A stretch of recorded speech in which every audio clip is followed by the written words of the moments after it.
Well, good evening, everybody. I'm Tom Suozzi from New York. Ryan Fitzpatrick from Pennsylvania.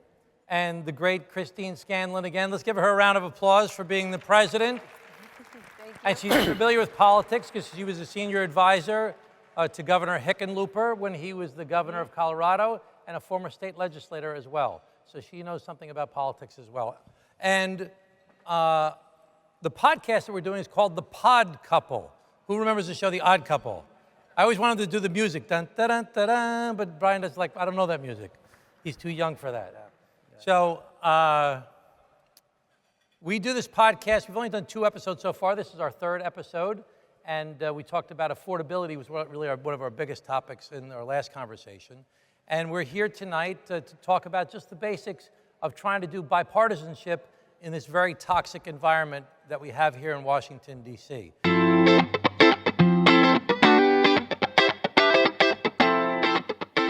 And I'm going to ask Brian just tell you what the problem solvers, of which he and I are the co-chairman. I'm the Democratic co-chairman. He's the Republican co-chairman. Tell us a little bit about the problem solvers. So Tom and I both got elected the same year. There's some really interesting ironies in Tom and I's relationship, which we can get into in a little bit. But Tom and I both got elected for the first time to Congress in 2016. 2017 was when the problem solvers in its current form really was the genesis of the group. The concept is a 1-to-1 ratio. So if you want to join, you have to find someone from the opposite party to join with you. Currently, we're at, what, 24, thereabouts? 23. Democrats and Republicans. The number has relatively stayed the same. Obviously, we tend to ebb and flow, particularly in midterms, because we have a lot of more centrist district members. And we believe in some very, very basic principles that should be common sense, that we think the country would function much more efficiently if everyone adopted, and that is taking the same approach to government that we take towards our personal relationships. Don't let the perfect be the enemy of the good. Take 80% of something over 100% of nothing. Try to see the world through the other person's eyes. Find the points of intersection, and work together to get those things done. Don't let the 15% disagreement stop all progress. Leave them on the side of the road and come back to them at another point. And so that's what our group believes in. We're 46 members now, and there's 435 members of the House, so do the math. Our hope is to get rid of the caucus one day and just have it be called Congress. That would be nice. But we're not there yet because we have a long way to go for that. one of the big challenges is gerrymandering, which we're going to talk about. It's a big focus of our caucus. So Christine, do you want to tell us, why do you think everything, I'm going to tell you why I think everything is so divided, and he's going to tell you why he thinks everything is so divided. But why do you think everything is so divided in our country these days? Well, and I think Keystone's been around for 50 years, and we've seen different Congress, groups of Congress come together or be more divisive. We've worked under different administrations. But candidly, I don't think we've ever seen anything quite like this. And I think gerrymandering is part of the issue. I can speak just with my former state house hat on. Colorado worked hard not to have that happen there. But that feels kind of quaint now today, doesn't it? Yep. And I think that the reality is that isn't where most people are. Most people don't represent what is currently happening in Washington or even in a lot of state houses. And we find that we bring out the better angels of people when we bring them together and are allowed to go and set aside the rhetoric. We're not naive to politics, pushing on policy solutions that we navigate. But we give them a chance to break bread together, to actually talk first without necessarily the organizational or industry perspective that they have, but as experts and knowledgeable in their own right as people. And that allows us to kind of keep pushing forward. And I think what we seek is what most people desire. Can you all just find a way to answer some of these urgent problems? And we don't look always for 100%, or certainly we don't want a 50+1 outcome. We're looking for a lasting solution, and that sometimes means people have to live with it. They have to live with what we kind of come to the table with. So it sounds like you should join the problem solvers, because we agree with you 100%. Yeah. And so, go ahead, give her a round of applause for that. So I've identified 4 things that I see as dividing us regularly, and I'll try and shorten it. The first thing is gerrymandering. We have all these safe seats. Of the 435 seats in Congress, 400 are safe seats. You can't lose because they're gerrymandered. There's 200 Republican seats, 200 Democratic seats. Republicans going to win the Republican seat, Democrats going to win the Democratic seat. You can't lose. When you can't lose, you don't really listen to the people. The only way you can lose those safe seats is by losing a primary. And very few people vote in the primaries, less than 18% in our nation. So the Republicans, going to win anyway, could lose a primary, so they pander to their base, in the Republican base, to make sure they're going to win a primary or not get a primary. And the Democrats pander to their base. So with both sides pandering to the extremes in their parties, the people that show up in the primaries often, we're pulling people apart. Second, you add social media. Social media rewards extremism. The crazier thing you say, the more extreme something you say, the more angry thing you say, the more likes, the more follows, the more small dollar donations. Third, cable news.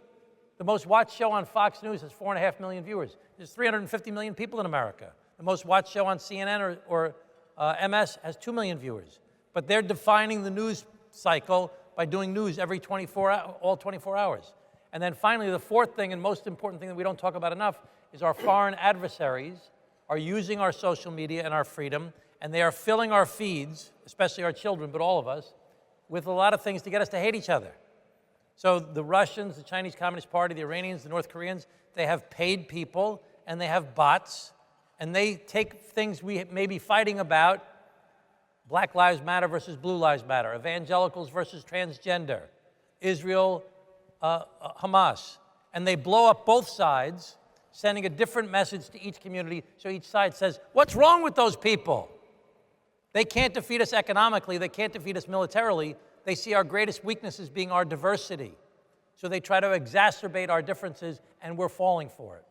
So we've got to figure out how in that toxic environment to rise above that.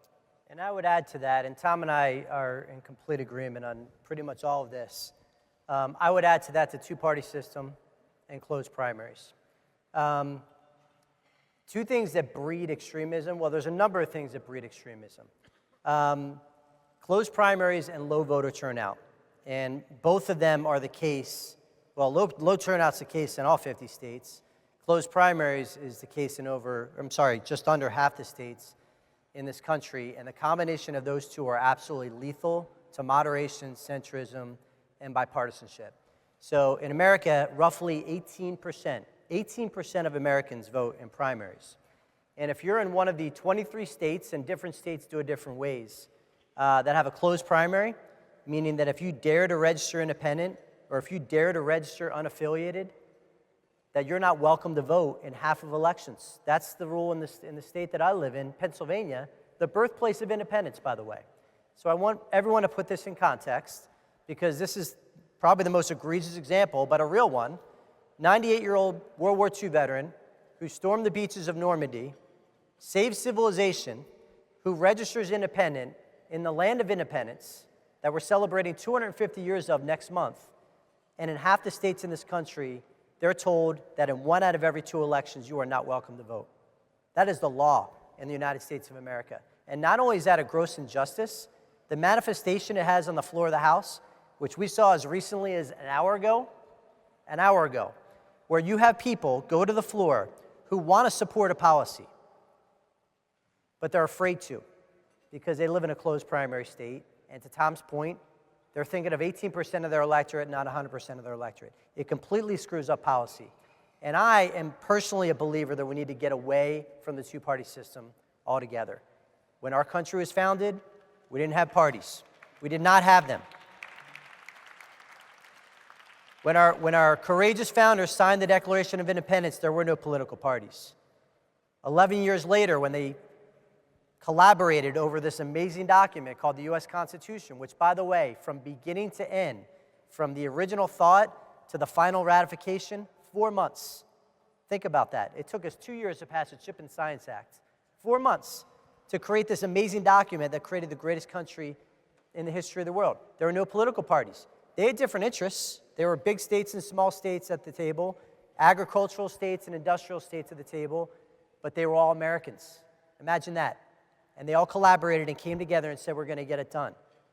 In 1788, when George Washington ran for president, what political party did he run under? None, because they didn't exist.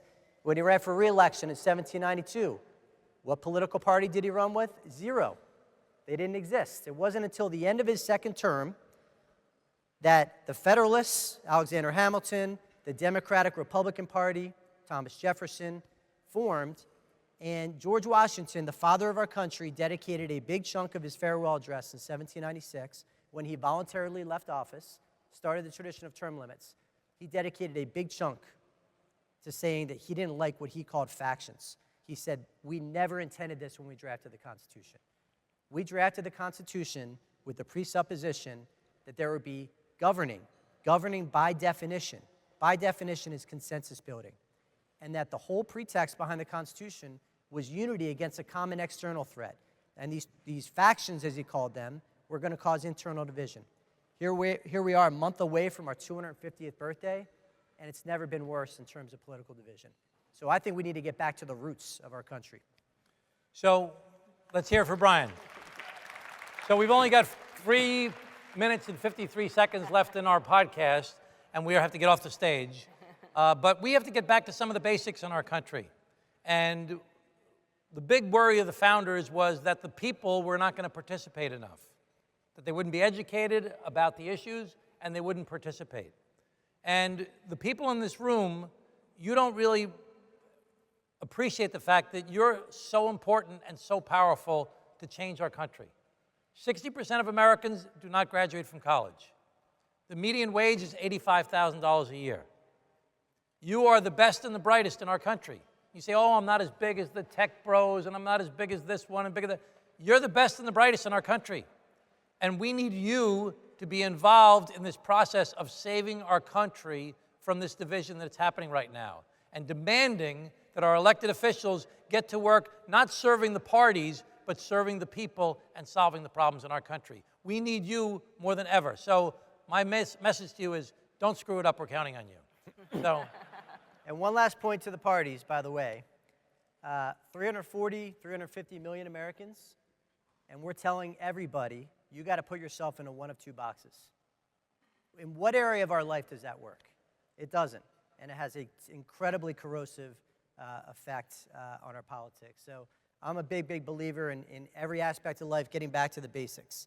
When it comes to the food we eat, when it comes to how we communicate, put the device down, look people in the eye, and when it comes back to governing, doing it the old-fashioned way. Same way it works at the kitchen table, it should work on the floor of the House and Senate. So let's work on gerrymandering. Let's get people to vote in elections. Let's focus on the things that people care about the most, like affordability is the big issue that people are concerned about right now. Big part of affordability is what you're concerned about in this room, which is energy policy in our country that's going to require bipartisan cooperation.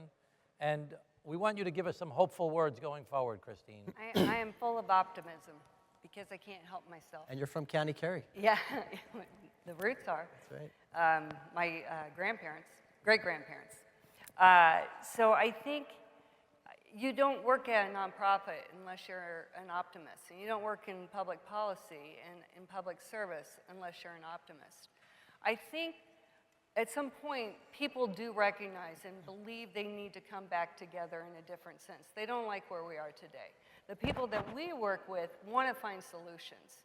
They have not pursued, they maybe have pursued different outcomes.